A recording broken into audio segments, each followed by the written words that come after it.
Здесь никогда не было генеральных сражений. Здесь не гремели победные салюты. Но именно это место считалось самой мощной морской крепостью своего времени, которую враг считал неприступной. Владивостокская крепость. И ее сердце – остров Русский.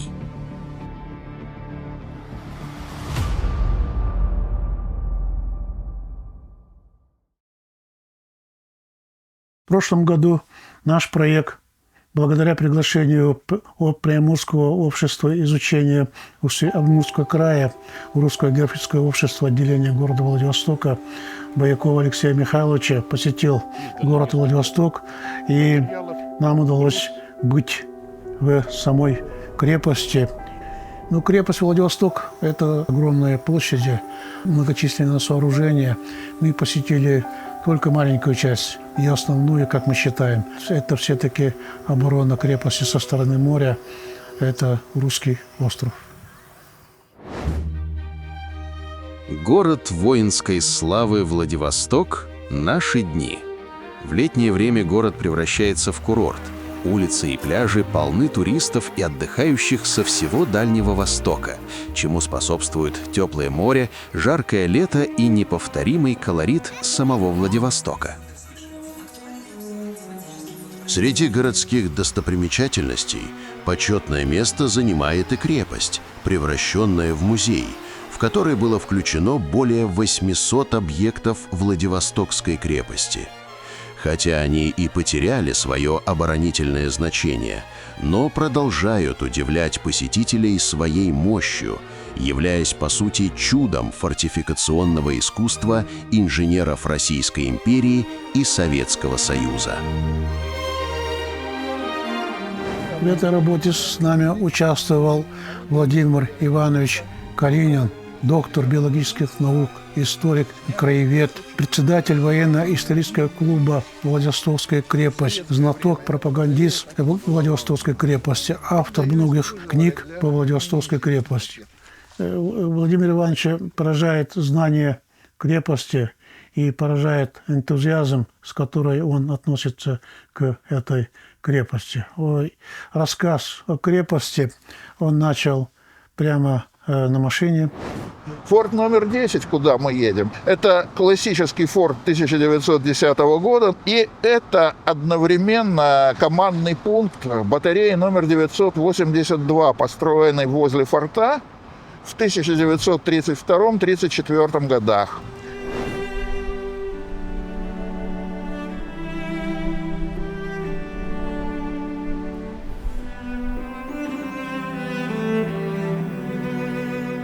Как известно, русские землепроходцы достигли берегов Тихого океана в середине 17 века, а форпостом для всех этих исследований служил город Якутск, 400-летний юбилей которого мы будем отмечать уже через 6 лет.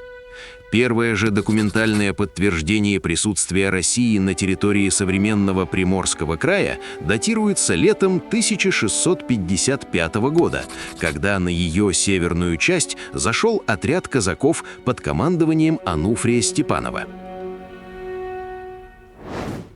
Но русским не удалось здесь надолго закрепиться. Из-за вооруженного конфликта с Цинской империей им пришлось уйти с Приморья и Преамурья. Тогда освоение Тихоокеанского побережья российским государством пошло северным путем, опираясь на Якутск. Освоение Российской империи Дальнего Востока неразрывно связано с Тихим океаном. Первый русский порт – это Охотск, был основан в 1847 году. Охотск является колыбелью Тихоокеанского флота. Охотск неразрывно связан с историей Якутии и связан с миром и с Россией через Якутск, через Якутско-Охотский тракт. В 1850 году капитан Невельской на устье Амура поднял российский флаг на Николаевском посту, который впоследствии стал с городом Николаевск-на-Амуре. Город Николаевск-на-Амуре – это военно-морской порт, и 20 лет был твердыней на Дальнем Востоке. Благодаря блестящей работе российской дипломатии, благодаря графу Игнатьеву и его Пекинскому договору, благодаря графу Муравьеву-Амурскому, который освоил эти земли, уссурийские земли, был основан порт Владивосток, который до сих пор является твердыней России на Дальнем Востоке. 1860 год. По приказу Муравьева-Амурского на берегу бухты Золотой Рог с транспорта сибирской флотилии «Манчжур» был высажен десант.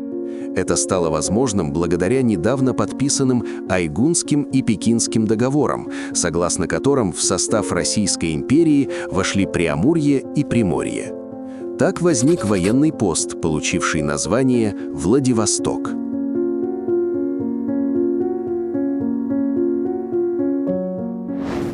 Ну, сам мост мы сейчас проедем. Я горжусь тем, что удалось сделать маленькую хитрость. Мы этот мост отодвинули. Он должен был проходить в створе между мысом Назимова, рядом с Назимовской батареей, и мысом Новосильского. Прямо на этом мысу расположена батарея Новосильцевская. И мост просто убил бы этот памятник. И вот удалось уговорить проектировщиков сдвинуть мост примерно на 100 метров вбок. И теперь он соединяет берега не по кратчайшему расстоянию, а по тому расстоянию, по которому нам надо. Встретились в Росохранкультуре с проектировщиками. И проектировщик говорил, что он сам не был на Русском острове и не видел, что ему губернатор Дарькин не предоставил такую возможность. На Русском острове, на порту Поспелого, была накрыта поляна силами краеведческой общественности. И вот там, немножко размякнув за пикником, он сказал: да не парьтесь, я отодвину этот мост. Я теперь понял, чего вы хотите сохранить. Ну и вот это было замечательно, что человек понял. Недавно отгремела Крымская война, в ходе которой выяснилось, что и дальневосточные владения России тоже нуждаются в охране и защите. Ярким примером этому послужила попытка высадки англо-французского десанта на Камчатке, а затем и в заливе де Кастри. Поэтому уже спустя месяц после основания во Владивостоке на северном берегу бухты Золотой Рог была создана первая береговая батарея из 4 пушек, что, можно сказать, положило начало строительству мощнейшей морской крепости России. Место для военного поста было выбрано очень удачно. Он расположился на полуострове Муравьева-Амурского.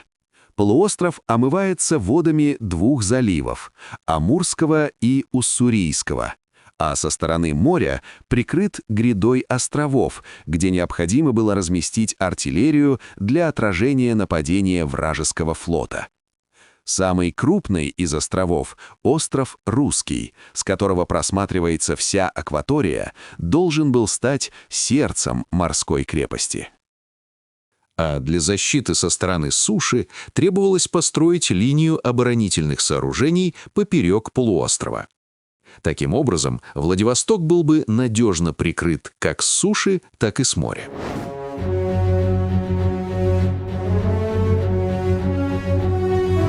1871 год. Во Владивосток из Николаевска на Амуре были переведены главная морская база Сибирской военной флотилии, ставка военного губернатора и иные морские ведомства. Значение нового военного поста резко возрастает. Вопрос о строительстве крепости так и висел в воздухе, пока не началась очередная русско-турецкая война 1877-1878 годов, и не возникла опасность вступления в войну Британии на стороне Турции. Флот Ее Величества вполне мог еще раз ударить по российскому Дальнему Востоку. Тогда наспех были возведены дерево-земляные укрепления, а вооружили их разнообразными пушками, которые имелись в наличии на местных складах. Войны тогда удалось избежать, но окончательно стало понятно, что в случае вооруженного конфликта удержать Владивосток имеющимися силами и укреплениями будет почти невозможно. С целью дальнейшего развития фортификаций туда был направлен военный инженер Павел Федорович Унтербергер, который к 1879 году завершил разработку плана размещения вокруг Владивостока новых оборонительных сооружений. В результате этих работ к концу 1880 года во Владивостоке насчитывалось 17 береговых батарей на 42 орудия, а также 4 сухопутных укрепления для защиты со стороны суши. Примечательно, что в том же году пост официально получает статус города. В 1885 году Владивосток вновь становится потенциальной мишенью для британского флота. На этот раз причиной этому послужили разногласия двух империй при разграничении сфер влияния в Средней Азии. Город был объявлен на военном положении, и к нему были стянуты войска Южно-Уссурийского края, а все подступы с моря заминированы. К счастью, боевых действий удалось избежать и на этот раз. Но было принято решение присвоить Владивостоку статус крепости. 30 августа 1889 года на Голдобинской батарее состоялась церемония объявления Владивостока крепостью.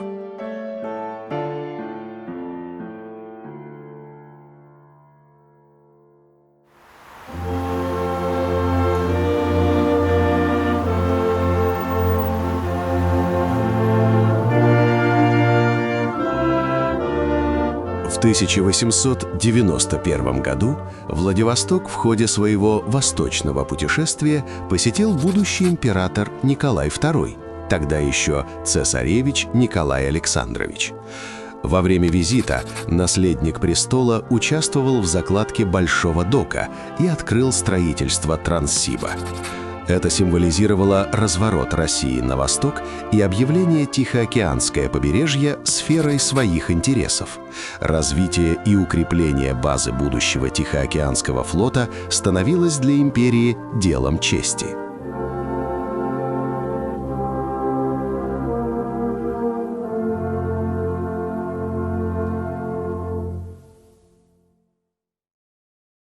Но когда Российской империи отошел Порт-Артур, основная база Тихоокеанского флота начала перемещаться в Леодунский полуостров Китайской Народной Республики, где находится сегодня город Лючжун. Раньше он назывался Порт-Артур. Владивосток в это время как бы стал второй крепостью, вторым по значению. Конец XIX века ознаменовался для России появлением еще одного сильного противника – Японии, где после революции Мэйдзи страна встала на империалистический путь развития, а это подразумевало в первую очередь сильную армию и флот, которые японцы не стеснялись пускать в дело. Расклад получился такой, что удар с моря, помимо Британии, могли нанести и японцы, а с суши, как и прежде, оставалась угроза со стороны Китая, так и со стороны десанта, высаженного где-нибудь на материке.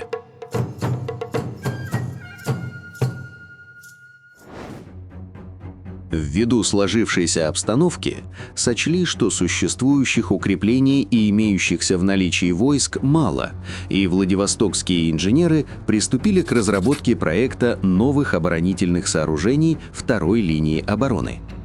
Предполагалось для обороны со стороны суши возведение укреплений на высотах второй речки и реки Седанка. Примечательно, что по проекту предусматривалось строительство первых оборонительных сооружений на острове Русский, форта Русских и форта Поспелого. Для предотвращения обстрела бухты со стороны суши планировалось строительство фортов на удалении 7-15 километров от бухты Золотой Рог. Но военный министр Алексей Николаевич Куропаткин счел линию обороны чересчур растянутой и требующей большого количества войск. И в 1899 году строительство было остановлено, и под давлением Куропаткина сухопутный обвод крепости был построен, как в Порт-Артуре, максимально близко к городу. Для этих работ во Владивосток был прикомандирован военный инженер Константин Иванович Величко. который отличался склонностью к сокращению линии фортификационных обводов крепостей и строительству фортов в более низких местах, игнорируя господствующие высоты. Такой подход позже привел к катастрофе при Порт-Артуре.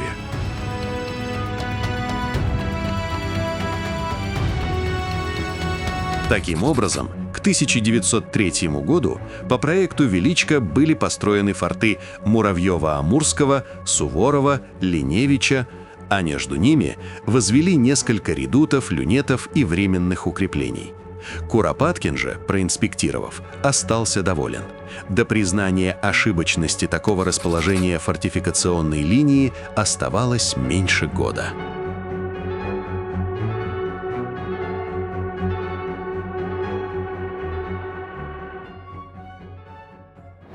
В том же 1903 году резко обостряются отношения двух главных геополитических игроков на Дальнем Востоке – России и Японии. Это было в первую очередь связано со спором из-за русских лесных концессий на Корейском полуострове и российской экспансии в Манчжурии. Японцы предложили оставить Манчжурию в сфере влияния России, а в ответ отказаться от претензий на Корею. Николай II тянул с ответом. В результате в феврале 1904 года началась печально известная русско-японская война, которая запомнилась громкими поражениями русского оружия при Мукдене, Цусиме, Порт-Артуре и многих других. В результате недооценки противника Россия потеряла Южный Сахалин, лишилась арендных прав на Леодунский полуостров, также Россия признала Корею зоной влияния Японии.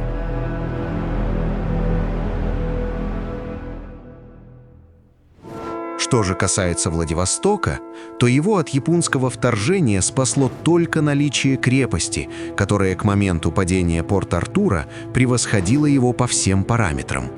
Этот факт вынудил японский генеральный штаб отказаться от первоначального плана масштабного удара по Южно-Уссурийскому краю и Владивостоку. Вместо этого японское командование перенацелилось на слабо укрепленный остров Сахалин, ограничившись лишь единичным обстрелом Владивостока с моря.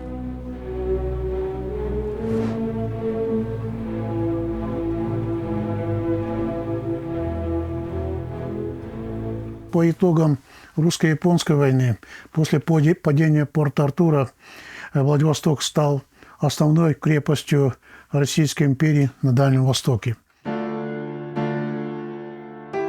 После проигранной войны и потери Порт-Артура Владивосток оказался единственной военно-морской базой России у Тихого океана.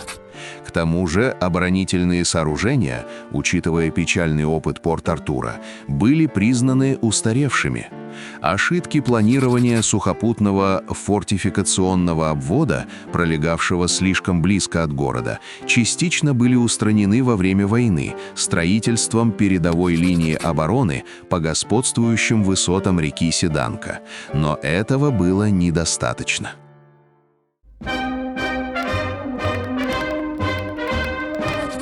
Но тут, к несчастью, вслед за войной с Японией последовала первая русская революция, и в стране начались серьезные финансовые проблемы. Встал даже вопрос о целесообразности содержания Владивостокской крепости, и его дальнейшее строительство пришлось отложить до более благоприятных времен. К тому времени крепость имела около 30 береговых батарей, многие из которых были временными, установленными на деревянные основания. К тому же преобладали устаревшие артиллерийские системы, но все же оборону с моря можно было считать сносной. Ну а вот с сухопутной линией обороны дело обстояло просто катастрофически. Она проходила впритык к городу и, как показал опыт Порт-Артура, не защищала порт от обстрела осадной артиллерией, а его казематированные своды имели недостаточную толщину. Спустя 4 года, в 1909 году, с наступлением относительного благополучия в стране, Николай II направил во Владивосток министра финансов Каковцева, который составил подробный отчет, в том числе и по вопросам обороны Приморья. В целом, вопрос о дальнейшем укреплении крепости получил положительное решение. Через год Владивосток посетил и военный министр Сухомлинов. Он попросил императора направить во Владивосток военного инженера Александра Петровича Вернандера в качестве особо уполномоченного лица по усилению Владивостокской крепости. Ему были предоставлены широчайшие полномочия. В частности, он имел право утверждать проекты на месте, без согласования с Петербургом.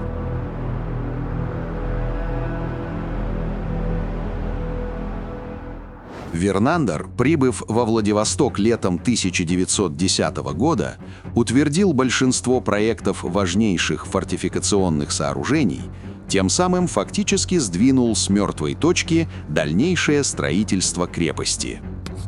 В апреле того же года назначение во Владивосток получает опытный военный инженер Алексей Петрович Шошин, участвовавший в разработке усиления крепостей на западе России.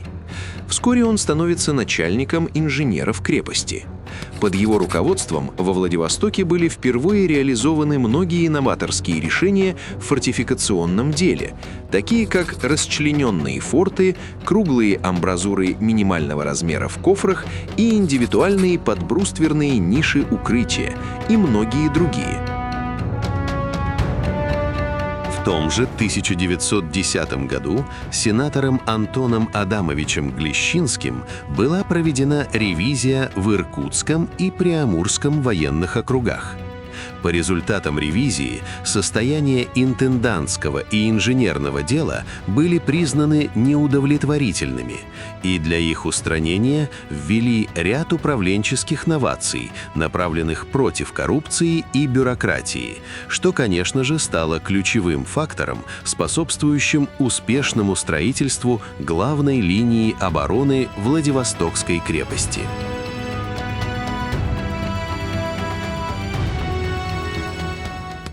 Для защиты со стороны материка полуостров Муравьева-Амурского, как настаивали инженеры с конца XIX века, по южному борту долины реки Седанка пересекла линия новых фортов.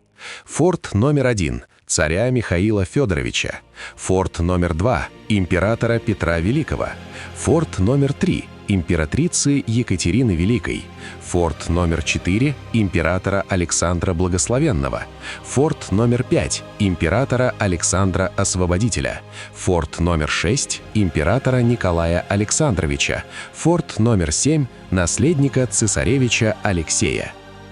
А что касается островного сектора береговой обороны, то на острове Русский, в дополнение к уже имеющимся там оборонительным сооружениям, на наиболее десантоопасных направлениях были построены еще 4 пехотных форта. Форт номер 9 князя Рюрика, форт номер 10 князя Олега, форт номер 11 князя Святослава Игоревича, форт номер 12 великого князя Владимира Святого. Помимо этого, побережье защитили орудийными капонирами и полукапонирами. Также значительно увеличили количество береговых батарей и опорных пунктов.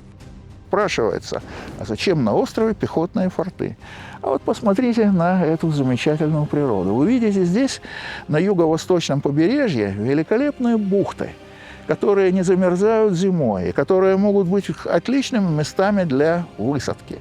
И могло случиться так, что береговая артиллерия бы не удержала наступление десанта, или десант бы прорвался на каких-то быстроходных кораблях. Ну, в общем, возможно, были разного рода случайности. И вот была создана еще дополнительная пехотная оборона острова. Вот для этого построили форты, обращенные фронтом вот к наиболее десантоопасным местам. Здесь были скорострельные 3-дюймовые пушки в убежищах, их выкатывали на валу, они могли стрелять и по наступающей пехоте. Сами форты давали очень большое преимущество для артиллерии, это прекрасные наблюдательные пункты. И вот если удерживать надежно вот эти места, то, в принципе, на берегу там особенно и делать-то нечего. Ну, форты, как правило, в отличие от Владивостока, не имели огневой связи между собой, но они хорошо обороняли изолированные участки берега, пригодные для высадки десанта.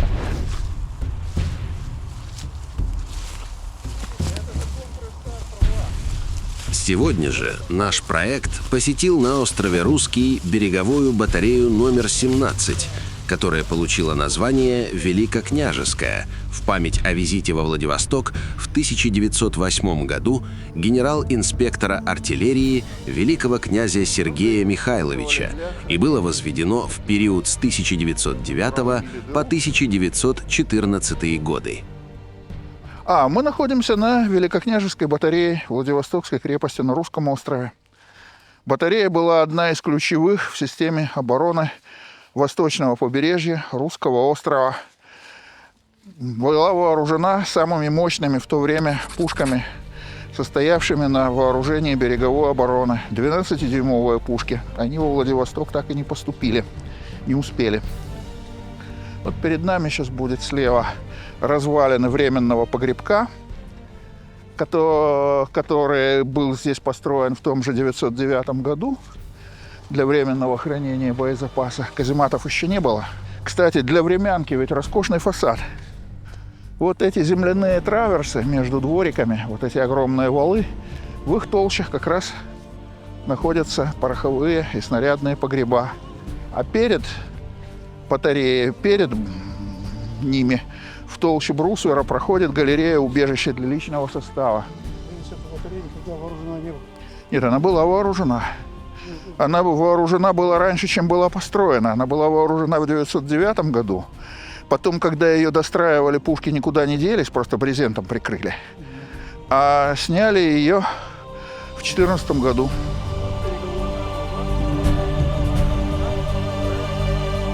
Несмотря на климат Владивостока, это влажность, ветра и мороз, крепость находится на сегодняшний день, строение крепости на сегодняшний день находится в очень хорошем состоянии, несмотря на то, что со дня строительства прошло больше 100 лет. Особенно это заметно в подземных строениях крепости, куда мы также не забыли заглянуть. Здесь, несмотря на сырость, довольно хорошо сохранилась даже штукатурка. Видимо, ревизия, проведенная Глещинским, и принятые антикоррупционные меры возымели верх над алчностью местных начальников. Мы находимся в подбрусверной галерее Великокняжеской батареи. Вот эта галерея предназначалась для укрытия людей и также для сообщения с пороховыми и снарядными погребами. Слева мы видим окна для вентиляции погребов.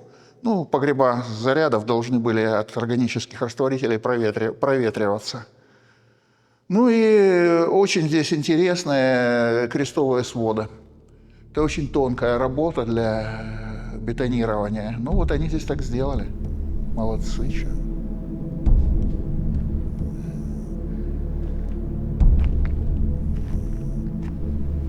Еще одним объектом постройки царских времен, который нам удалось посетить, стал кофр форта номер 12. Доехать до него было непросто, но для нашего водителя, руководителя общественной организации якутян в городе Владивосток, уроженца города Мирного Павла Самостаева, это не вызвало особых затруднений. Палочку взяли для измерения глубины луж. Тут даже, ух ты, вот тут, наверное.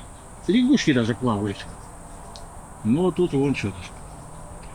Наверное, сантиметров 40.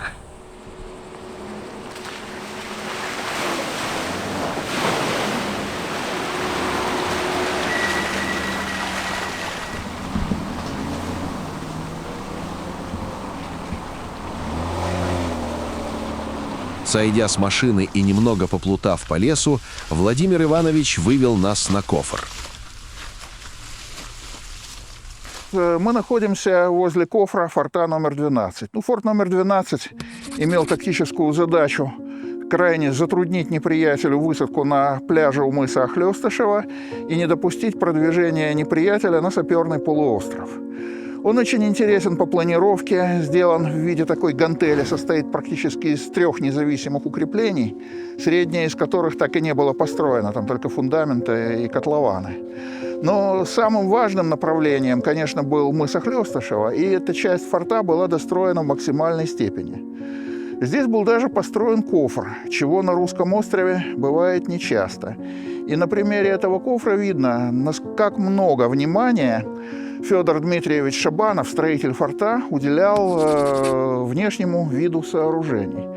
Ну, помимо того, что здесь из-за того, что ров расширяется воронкообразно, посмотрите, какие амбразуры в виде эллипсов. Они специально адаптированы под эту форму рва. Там стояли береговые пушки Норденфельда, стреляли достаточно далеко. И больше всего здесь, конечно, удивляет тщательность выделки декоративного цоколя. Вот этот цоколь сделан из каменных блоков, один из которых, это главная достопримечательность этого цоколя, он вытесан в виде отдельного угла. То есть это не два камня состыкованы друг с другом, а это вот угловой камень. Воздух он забирал из патерны, он патерной соединен с подбрусверной галереей самого форта, точнее его левого редута. Ну, то, что строитель, создатель вот этой красоты был арестован по делу «Весна» в 1931 году и впоследствии расстрелян.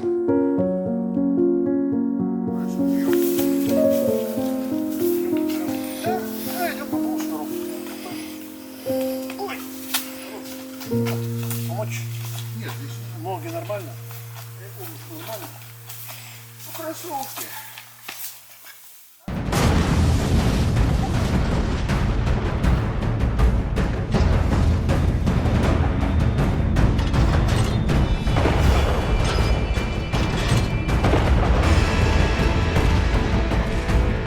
В 1914 году грянула Первая мировая война.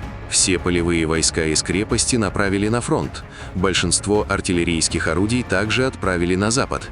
Владивосток стал центром обучения запасных полков и крупнейшим центром приема, обработки и отправки в европейскую часть России союзных поставок, по сути являясь единственным портом по их приемке в империи. О дальнейшем строительстве оборонительных сооружений не могло идти и речи.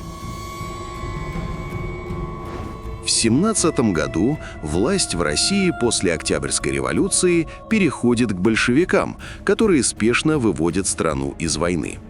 Во Владивостоке новая власть продержалась недолго. Уже в июне 1918 года власть в городе захватили части Чехословацкого корпуса, которые в неразберихе после революционной России оставались чуть ли не единственными организованными и боеспособными войсками.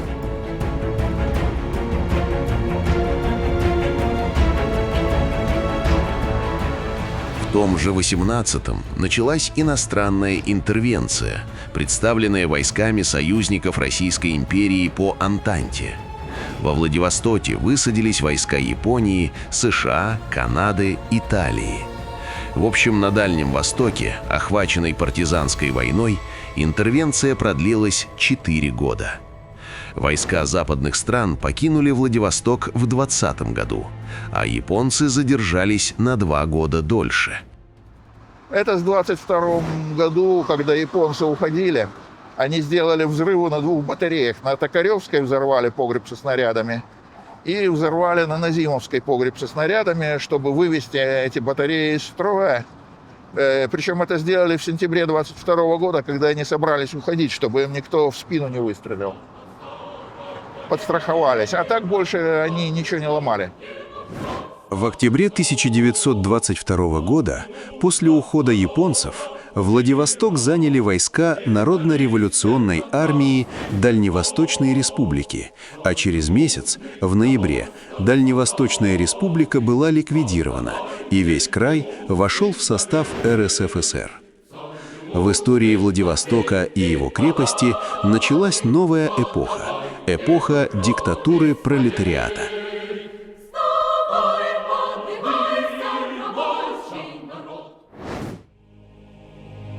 Одним из ключевых требований, поставленных японцами для вывода своих войск, была ликвидация крепости и демилитаризация Владивостока. В результате в 1923 году Владивостокская крепость была официально ликвидирована. Оставшиеся вооружения были демонтированы, штабы и управления расформированы. Фортификационные сооружения остались надолго заброшены. Крепость пережила гражданскую войну в плане вот бетона более или менее нормально. И в 23-м году, точнее в декабре 22-го, и работала эта комиссия здесь до марта, по-моему, 23-го года, комиссия по учету военного имущества на Дальнем Востоке во главе с Петряевым, помощником начальника артиллерии Красной Армии. У них была задача узнать, что такое Владивостокская крепость, что осталось. Они разыскали всех, кто еще не уехал, местных военных инженеров, разыскали техников-строителей, которые работали, все, кто хоть мог что-то рассказать о крепости. И устроили грандиозную экскурсию. Прокатились там по всем фортам, собрали документацию. А документацию они собрали 5 вагонов железнодорожных, представляете? И в конце своего отчета они делали вывод, что крепость еще понадобится впредь. Крепости сохранился кадр инженеров, которых надо обязательно поддержать, не допускать в отношении них никаких репрессий, обеспечить их работой, питанием и так далее. На тот случай, что если будет заново производиться оборонительное строительство, то этих людей к этому строительству привлечь. Первая попытка реанимировать крепость была предпринята Советским Союзом в 1929 году, сразу после конфликта на Китайско-Восточной железной дороге, когда китайцы попытались установить единоличный контроль над дорогой.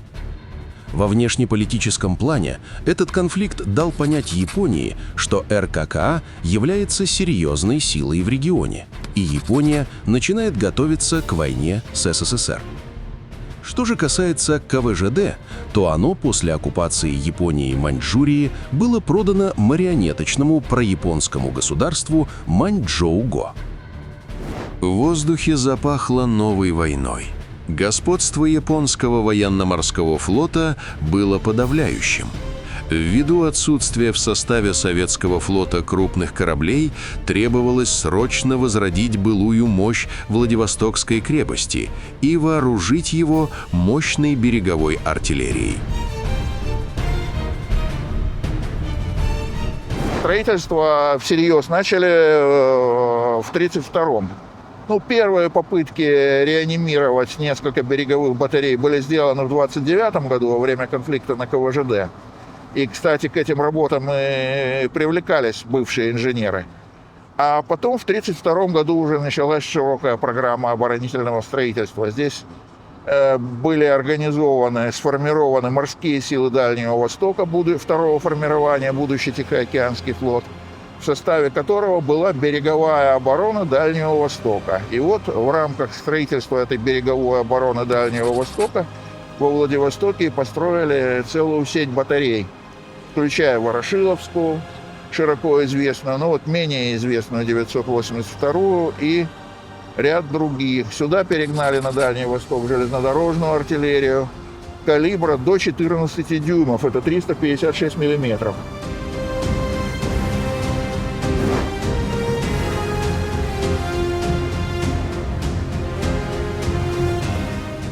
Весной 1931 года Реввоенсовет СССР принял решение об усилении крепости, в рамках которого были построены ряд современных оборонительных сооружений, в том числе и батарея номер 981, более известная в народе как Ворошиловская.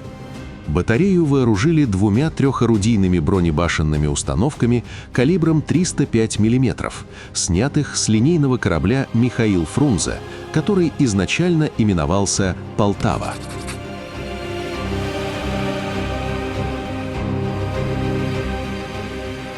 Башни взяли со сгоревшего линкора «Полтава». Линкор этот сгорел в 1919 году в процессе службы на консервации от разгильдяйства машинной команды. Сгорел качественно. Сгорели приборы управления огнем, которые негде было восстановить. Но, в общем, слава богу, не взорвались пороховые погреба, башенные установки уцелели. И тогда было принято решение обратить этот линкор в склад в депо запасных частей для восстановления других линкоров. И его начали потихонечку разбирать. Ну и вот 2 башни отправили во Владивосток. Башни пришлось переделать. Там усилили броню резко. Угол возвышения орудия не остался старым, 25 градусов. И поэтому она стрелять могла старыми тяжелыми снарядами на 23 километра, а новыми снарядами, дальнобойными, на 34. И все. Чуть дальше могли стрелять орудия батареи номер 982 Владивостокского или островного сектора береговой обороны Тихоокеанского флота, тоже 32-34 годов постройки. Батарея представляет собой комплекс сооружений из 4 отдельных железобетонных орудийных блоков для 180 миллиметровых артиллерийских установок МО-1-180, командного поста и блока силовой станции, которые соединены между собой паттерной глубокого заложения.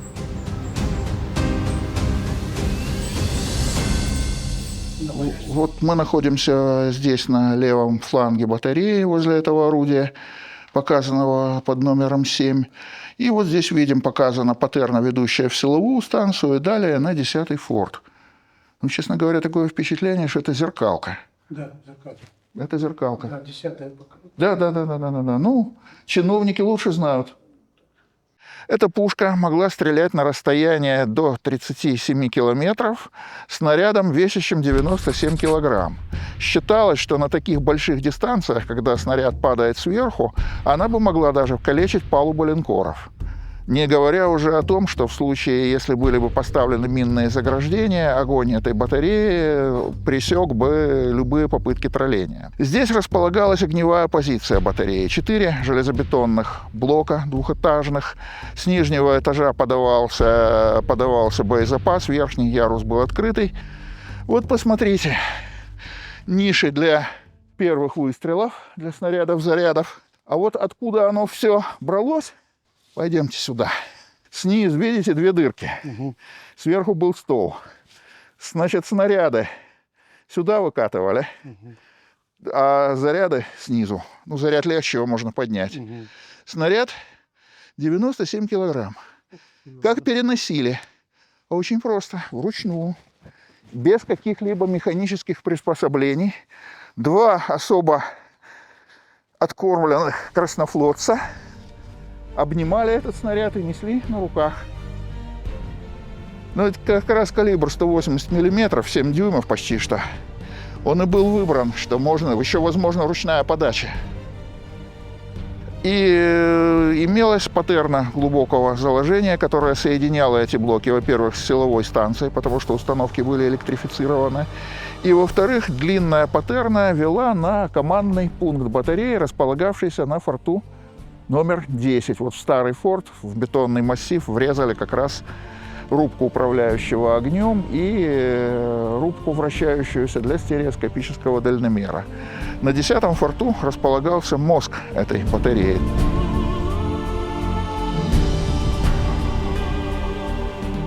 Ну, сама эта батарея служила долго, до 1960 года.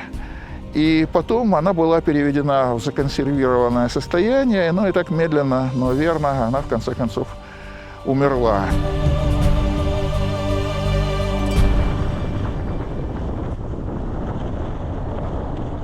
Автомобиль петляет по раскаленной грунтовке острова Русский, радуя нас долгожданной прохладой. Мы едем к форту номер 10, который прекрасно сочетает в себе 2 эпохи в строительстве – царская и советская. До самого форта автомобильной дороги нет.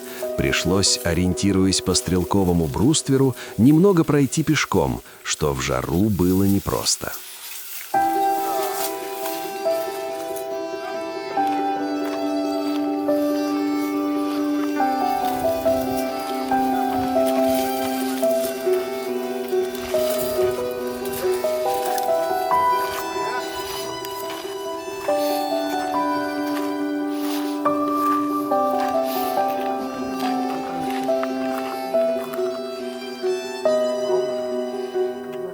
Я сижу верхом на рубке, броневой рубке управляющего огнем.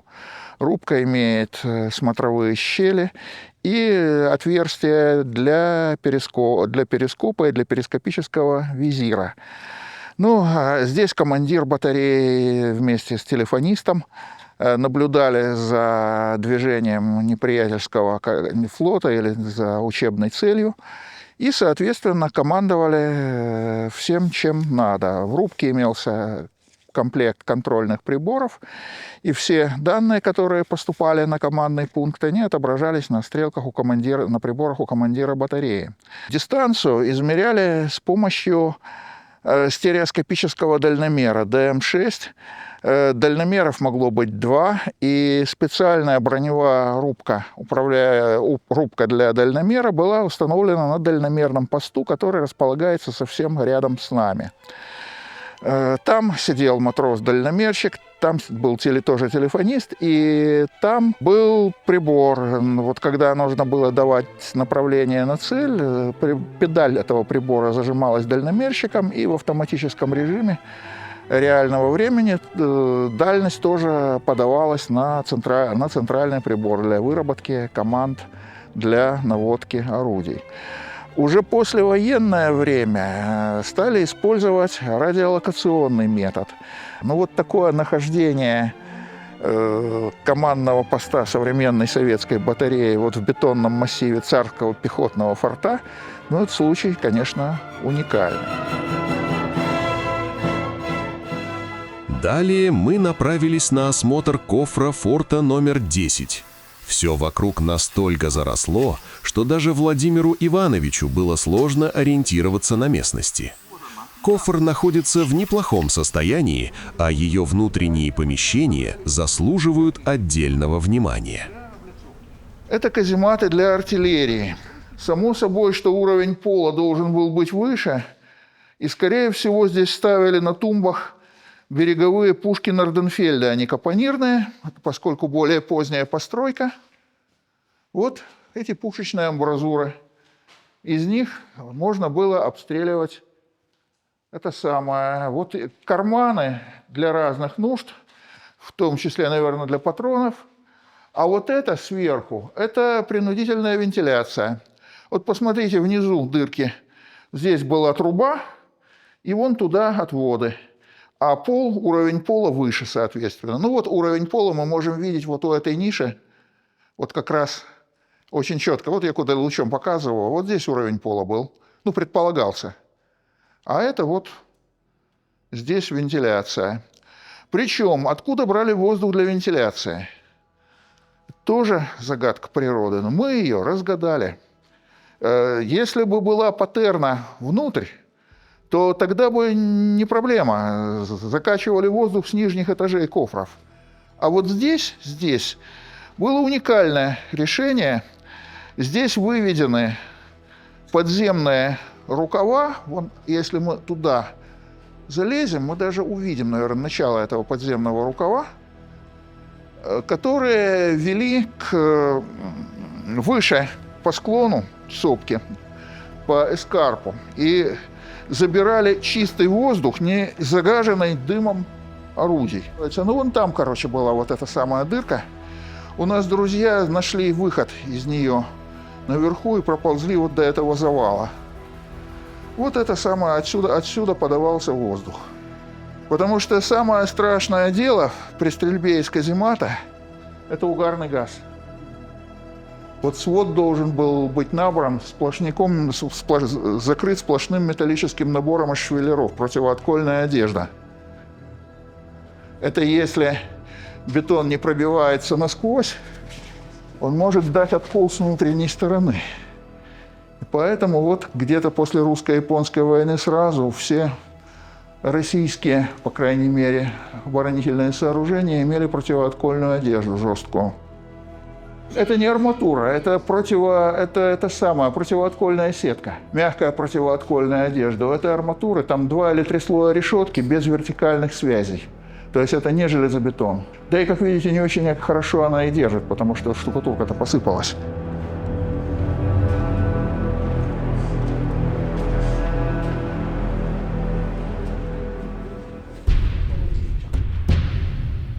Еще до начала Великой Отечественной войны укрепления начали строить уже за пределами Владивостока. Были построены укрепрайоны – Артемовский, Сучанский, Шкотовский, Хасанский, где установили дальнобойную артиллерию калибром до 356 мм, а по всему побережью расположились более легкие укрепления. Таким образом, Владивосток со стороны моря стал практически неприступен. К началу Великой Отечественной войны Владивостокская крепость, которая тогда именовалась «Береговая оборона главной военно-морской базы Тихоокеанского флота», уже насчитывала свыше 50 артиллерийских батарей и более 150 единиц тяжелых морских орудий.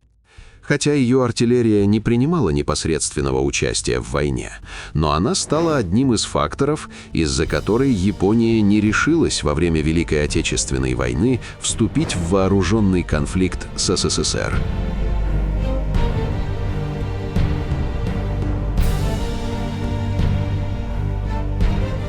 После Второй мировой войны крепость, выполнив свою историческую миссию, постепенно начинает терять свое оборонительное значение. Прежде всего, это было вызвано появлением нового, более эффективного оружия, ракетного, а также в связи с развитием авиации и флота. А укрепления, чудом сохранившиеся с царских времен, исполинские орудия советского периода постепенно превратились в символ нерушимости, технического гения инженерного штата крепости и в предмет гордости всех жителей Дальнего Востока.